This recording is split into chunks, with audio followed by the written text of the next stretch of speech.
পুলিশের সাবেক আইজি বেনজির আহমেদের সম্পদের পাহাড় দেখে চোখ কপালে ওঠে অনেকের। আরেক সরকারি কর্মকর্তা মতিউরের সন্তান ইফাত 15 লাখ টাকায় ছাগল কেনায় দেশ জুড়ে তোলপাড়। প্রশ্ন ওঠে, সরকারি চাকরিতে এত টাকার উৎস কি? এক সংবাদ সম্মেলনে খোদ প্রধানমন্ত্রীই বলেন, তার এক পিয়ন 400 কোটি টাকার মালিক, চলাফেরা করে হেলিকপ্টারে।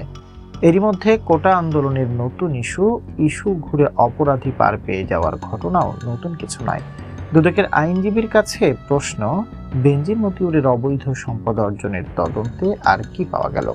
এ বিষয়ে দুদকের আইনজীবী খুরশিদ আলম বলেছেন, আদালত যখন আদেশ দিয়ে জব্দ করার নির্দেশ দেয়, তার মানে দুদক যে তথ্য উপাত্ত পেয়েছে তার মধ্যে সত্যতা আছে।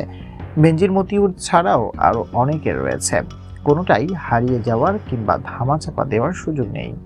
বেনজিরের দুর্নীতির অগ্রগতি রিপোর্ট চলতি সপ্তাহে আদালতে দাখিল করা হবে। খুব শীঘ্রই সব অনুসন্ধানের অগ্রগতি দৃশ্যমান হবে বলেও জানান দুদকের এই আইনজীবী।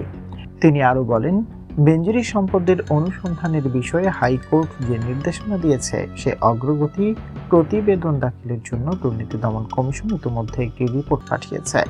সে রিপোর্টটি দাখিলের জন্য প্রোগ্রেস রিপোর্ট সব তৈরি করা হয়েছে।